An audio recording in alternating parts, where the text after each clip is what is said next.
Hello and welcome to Emmy and Zoe's podcast. This series is economic issues and this podcast today is called Cost of Living. It's the 11th of November 2022. It is indeed. I feel like for this podcast we've had to do a lot of research because we haven't really been told about it. It's not like a spoken thing that's really happened as we've grown up. Yeah, especially not for teenagers and children as such. It's not taught in schools or anything. So. Yeah, like I haven't really heard about it a lot. I mean, I think recently it's come up in the news, which is good because then we've got to know a bit more about it. But I think recently it's come up in the news is because the war, and obviously we have now officially left the EU, so that means we buying, selling and transporting goods is a little bit difficult now, and it's a bit more expensive, so therefore everything has gone up because we haven't been able to get country discounts, I guess, or we haven't been able to sell or buy from certain countries in the European Union. Yeah, because since the war with Russia and Ukraine, obviously since we're helping Ukraine out, Russia's not providing us with oil anymore. Or if they are, it's not much and it's a lot more expensive. So us as a country are having to put up our prices because it's harder to get, so there's less of it. So that means everyone's going to have to pay more for it. So there has been a very significant increase in the price of oil. Yeah, for example, costs have gone up 2.8% this year alone. Yeah, and food prices just in October have risen by 11.6%, and that's on top of September where it rose 10.6%. Oh, wow. So food prices have gone up massively. I mean, I also saw this stat which was UK trading. Yeah. And export was 0.7 and import was 3.9. And that number, on its own, seems like a small amount. But when you're getting billions of pounds mixed into that, it's huge. That's a big proportion. Yeah. I think that people are really being affected by this a lot more than it is being covered in the news a lot, but I don't think people feel kind of betrayed by the government almost, because it was the government's it wasn't their decision. They did a vote, but the government did ultimately leave the EU. They're siding with Ukraine, which is probably the correct side to choose. Yes. But it has caused some problems for our country, and maybe people are thinking that they should be putting our country first. And I think it's about obviously we've started discussing the problems, and I think we also need to discuss what we can make better and what we can do for ourselves or for our community so we can live a little bit cheaper. Maybe we can have heating on, maybe there's a different way we can do it, for example solar panels, food banks, giving, also saving quite a lot because it might get more. You never know what's going to happen. I think that's one of the key issues is you don't know what's going to happen. Yeah, when the market is as unstable as it is at the moment, I think that saving is something that everyone has to do. But the thing is with food banks, lots of people did donate to food banks and they were living perfectly content lives, maybe making the average amount a family would make. But now that's not enough. Yes. So the food banks won't be given as much food because people can barely buy food for themselves. So that then means that people who were already poor and are now poorer don't have food in the food banks, and more people will be needing food banks, and it's kind of like a never-ending vicious cycle almost. And I think it's how do we live cheaper without fully changing our lives, because I feel like I want to keep my life the same. Yeah. 100%. I'm hands down, I will say the truth. I want to keep my life the same. I want everything to be the same. Yeah. But the thing is, that's not going to happen. Can't afford it. That's not going to happen. Yeah. My life is not going to be rainbows and butterflies all the time. We are going to need to actually change something, do something, and do it for the best. And that is going to have to be a long-term thing. For example, for us, cost of living, fuel. We're going to learn to drive soon. Yeah. That's going to be a lot more expensive than like usual. Yeah. Like, what is it? Lessons, 50 quid. Then on top of that, you've got the car. Then on top of that, you've got the fuel. And the fuel is probably the main problem because we're paying 100 for a tank. Yeah. And like before this, 10, 15 years ago? It was like 50 for like a full tank. Yeah, 50 for a full tank. And that's literally double. Yeah. And so it's how do you, as a kid who's doing minimum wage, pay for all of this? You can't. And this is the key problem. And that's the thing, because I read some stories of like adults even who are struggling to, on a full job. There's a woman called Zoe Dunn who's 34 years old and she has 3 kids. She works a full job. She has 3 kids, but she still works like a full job. And she's having to have help from her mother to pay for stuff because having one income isn't enough to provide for 3 kids, which is a normal amount. It's not like she has 50 kids to provide for. She has 3 kids, young children, and they're having to buy secondhand clothes because they can't afford clothes anymore. They're having to limit the amount of toiletries they're using, and that's just so that they can afford food. On top of that, there's petrol to drop her kids to wherever she needs to be. There's clubs, like out of school stuff, in school stuff. Like there's a lot of stuff other than food that people need to buy. Yeah, 100%. And I feel like something we haven't talked about yet is not only was that like moving back into her mum's house. Yeah. Like obviously she's grown up, she's moved out, she's got her own, well, she had her own house, her own flat, whatever, and she's built a family for herself, she's built a life for herself. Not only has that now been a physical step back because she's moved back, she's reversed basically what she's all built her life around, it's an emotional setback because she's now her like... Her independence has been taken because she can't afford it. Yeah, her independence has been taken, maybe her confidence has been taken, the struggles, they've all... Yeah. It's been amplified. Yes. And, like, there's a lot of people who can't find jobs, who are obviously going to be struggling a lot. And there's a man called Michael Wood, who's 50 years old.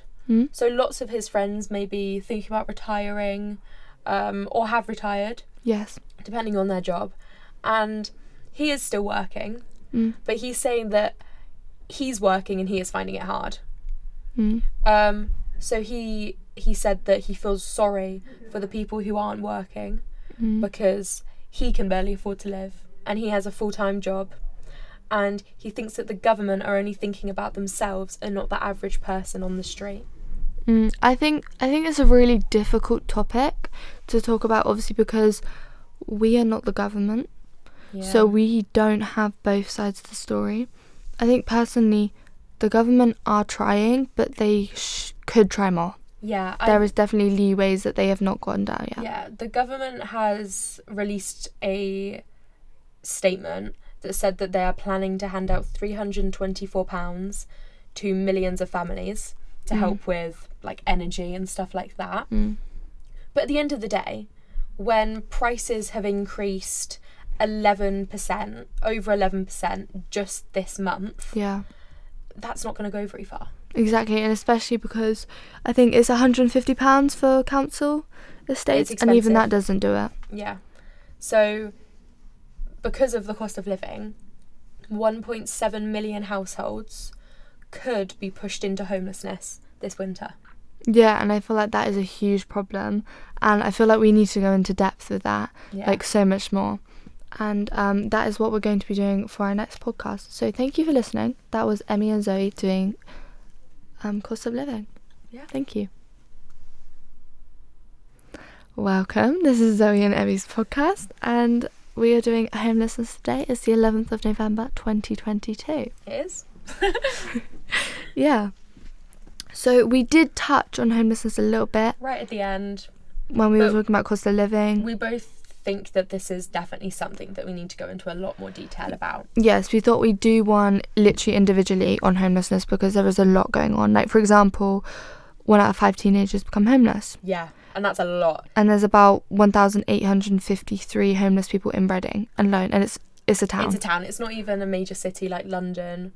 And even for a place like London, that is a lot of homeless people. So for Reading to have that many homeless people when it's a town that's a lot of people. That's a big percentage of the population.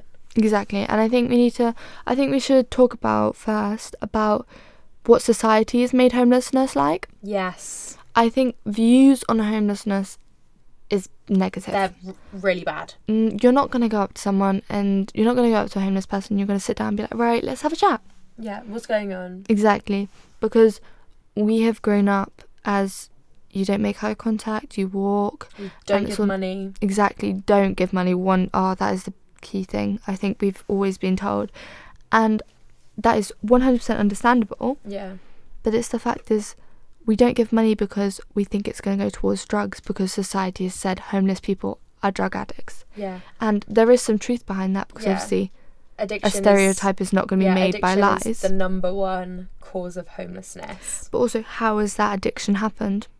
Maybe because you can't afford rent. Maybe because you've been kicked out. Maybe because you just can't do it anymore. Like, so much can evolve around being addicted to something, and I feel like that is something that we need to go more into.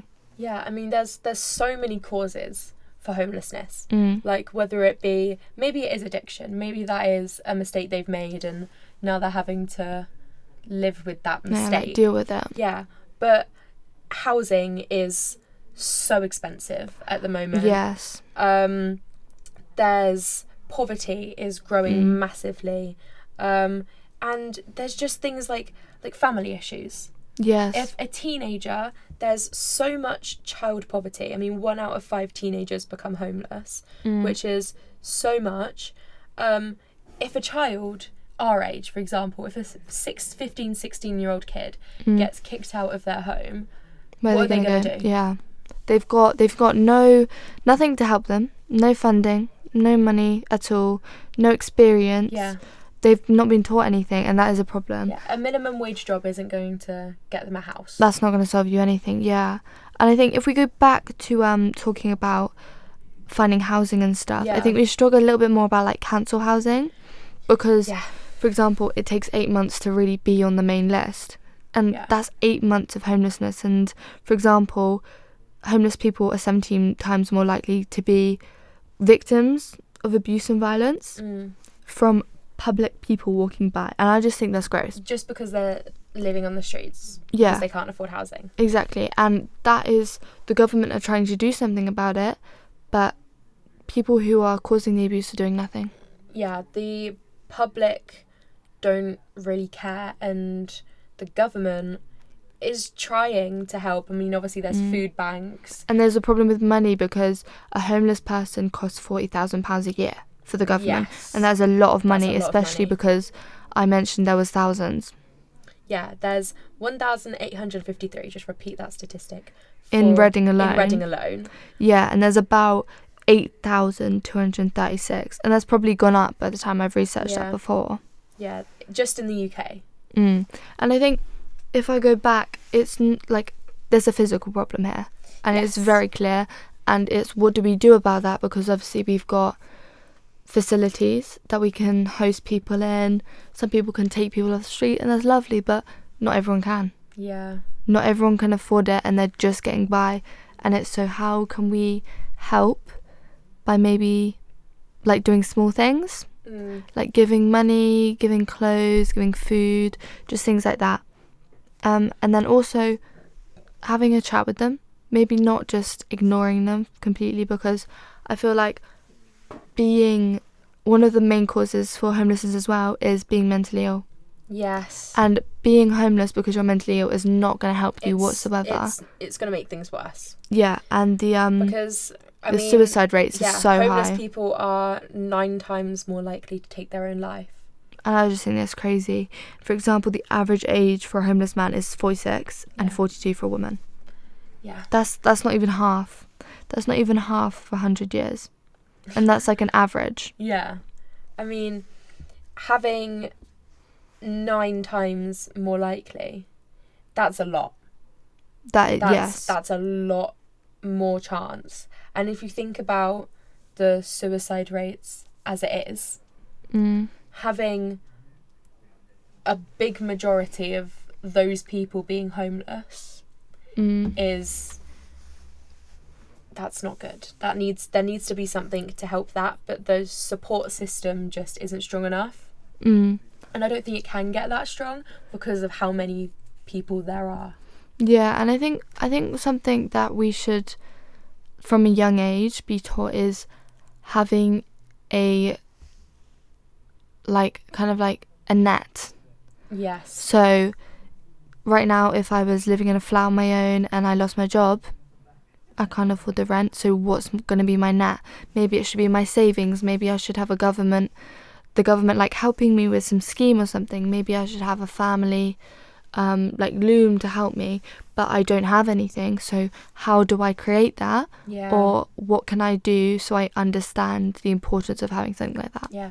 But another thing is that we're not taught any of that at school. And none of what you were taught just talking about, we know what to do. We don't know how to get in contact with people if we need help. We don't know where to find a food bank, where to find like a homeless shelter. We don't know how to do that because we're just kind of brought up in school assuming that we're going to have a job and then our lives are going to go perfect and we're going to get married and have kids, but that's not how your life may work out. Yeah, that's so true. And I think one of the main things that we want to take away from this is like changing society's views on homeless people. Yes. And obviously you're not going to be like, right, how many people are in England? Like 7 million? You're not going to be like, right, 7 million people, listen up, please. Homeless people are not bad. They're such good people. Just be nice to them, please. Yeah, like, you can't say that to people, can you? And obviously, there's going to be homeless people, it might be their fault. Like, some of them, like, I'm not going to say all of them, but some of them, it might be their fault. But some of them, it's just happened, and you can't get out of it. And I think the problem is, once you're in, you can't get out.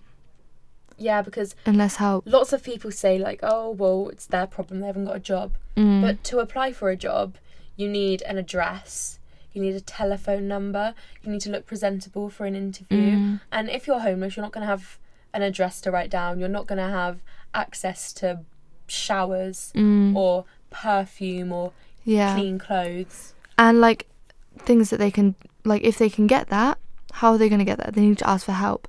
And why would they ask for help when everyone who walks past them doesn't look at them or spits on them or shouts at them? Yeah.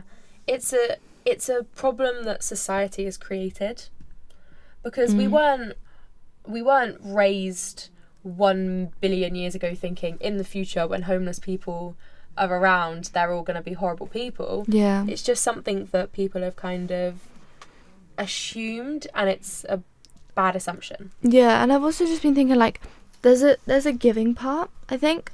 So for example, like if a homeless person is sat and they've got like a cup in front of them or something, they're not getting anything. I'm sorry, but that is not happening. No one's going to give money to them, are they? But if they have a guitar and there's a cup in front of them and they're playing, they are giving music to the public and the public are paying them back. And I guarantee you they'll get more money doing that than they will doing nothing. And so it's the giving part. The public always want something, and when they don't get given something, they're not going to give back, are they? Exactly. But when they get given something, they'll do something back. People are selfish, and this is the problem with homelessness. Yeah, but there's so many people that are rich and can afford to they could probably afford to pay for someone to have a house. Yeah. But they're 100%. Not going to because it's not their issue, which is something we need to talk about. Yeah, we definitely need to go into more depth with that. And I think we're going to do that for our next podcast, yeah?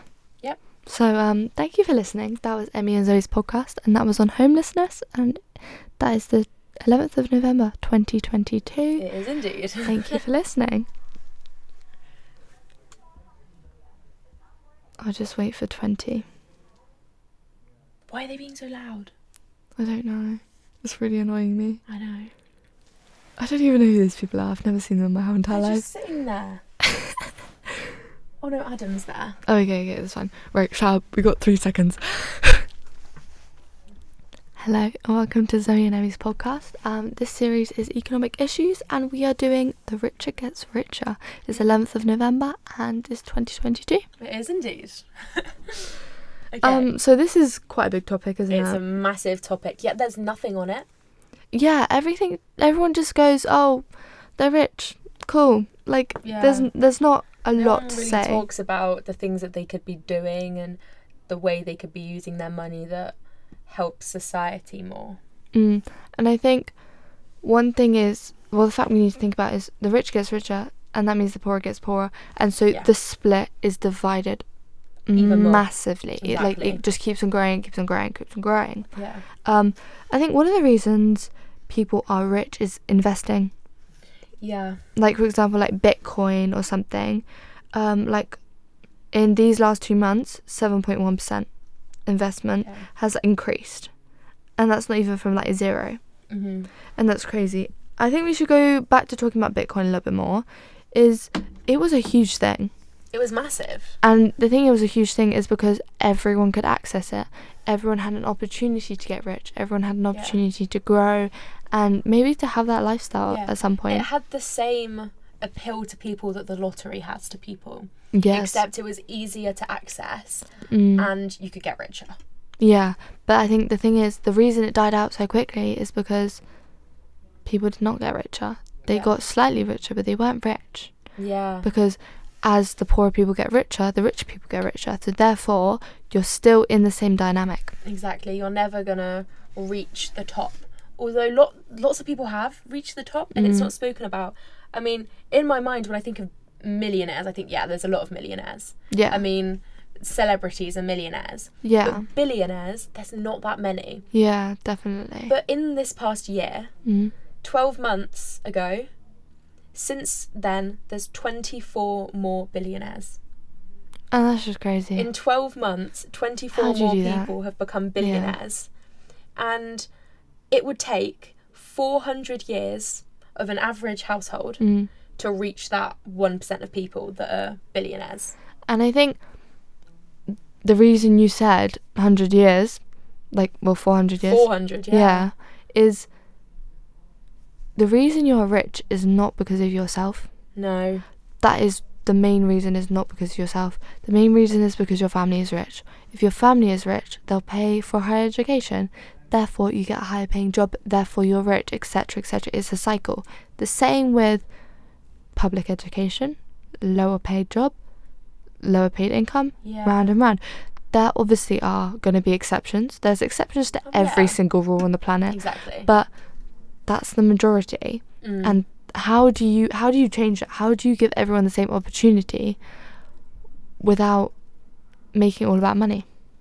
You can't. And how do you keep that message across without being like, oh, so basically your life is going to revolve around to nothing? Exactly. Like, obviously there's exceptions. Some people may be amazingly talented at something and the world just falls right for them and they earn loads of money and they live a lifestyle. And that will happen, yeah. Yeah, that happens. But lots of the time it doesn't, and to be realistic, most likely it won't. And then if you've gone to a private school and you've paid thousands and thousands a year to go to private school, then you're going to be taught how to be an employer. You're going to be taught how to run a business. When if you go to just a normal state school, you're going to be taught how to be the employee. And you're going to be taught how to fit into the nice little box that they've made for you. Yeah. And you're not going to be taught how to earn money. Yeah, and I think how do we put those two extremely different ways of teaching together? Yeah. Or how do we move all to one, or how do we move all to the other, or how do we scrap it both and then do a new way of teaching? And if so, what is it? And so I think there is so many issues with this topic, but there is no answers, or very little answers even then. Very little answers, yeah. I mean, big companies make millions and billions of profit every year. And what, like fuel? Yeah. So for example, like petrol supplies have risen and they've made £150 billion of profit just this year, whilst people are struggling to pay for petrol, so they can't even use their car. And that's just crazy, because like, how are you, like, I'm not gonna say no, they're not giving any money to everyone, but how have you got that much money and still people are like having a bad time? I know. Like, you might be helping loads of people, but not everyone is. And like, yeah, I wouldn't say, oh yeah, because you're having people but no one else is, you're not going to make a big difference. I'm just saying no one else is, so it's not going to make a big ass difference. I mean, if you think about it, my parents, for example, they just work normal lives, earn a normal amount of money. They'd have to work for 400 years to earn the same amount of money that the billionaires at the moment have. And my parents can still give to charity. They still are in a financial stability where they can give to charity. Yeah. But billionaires could give more, and they're not. Yeah, and why are they not? That's the thing. Because they don't see it as their problem. And I think, how do you... It's not, to be honest, it's not their problem. No. But how do you tell them that maybe it is a good idea? Like, yeah. Because it's not your problem, don't make it someone else's problem. Yeah, I think that sometimes the people that are in the worst situation in their lives give the most. Exactly. Because they've been in that situation before. And how do you put that mindset on for everyone else? I think if the rich have had everything handed to them, then they don't feel like they need to give down because they've never been in that scenario where they feel they need money. And if you've ever actually seen is like, for example, you were saying celebrities, yeah? Some celebrities who have come from like the worst backgrounds, they're never the billionaires because they give. Yes. And the ones who have come from a good background, like lawyer mum, doctor dad, like they're billionaires. Yeah. And they don't give as much, or they don't give at all. And it's just interesting to see who does it and why. Yeah, because you'd probably find that most of the homeless people that are on the streets at the moment, they'd be quite happy with just living a normal, content life. They don't want to be billionaires. They just want enough money to have a house and eat food. So, for example, if I'm like, here you go, here's $1 million, what are you going to do? I'd probably buy a car, give some to my mum, give some to charity, and then... And why would you give it? Because you want to have someone else to have that feeling. Yes. And you want someone else to experience that, and that is why you give. And so you need to get to the point where you have been given. And rich people don't get given anything because they're already rich. Yeah, and they just keep earning and earning. And so how do you break that cycle, and how do you get out of that cycle? You can't without them having to lose everything, and they're never going to lose anything because wealth is power. And how do we solve that? We don't know. You can't, that's the problem. And there's nothing on it. There's no like news articles on it or anything. It's because no one knows. It's a mystery. We were researching this and there was nothing on it. But yeah, thank you for listening. That was our podcast on The Richer Gets Richer. It's the 11th of November 2022. And this is Zoe and Emmy. Thank you. Thank you.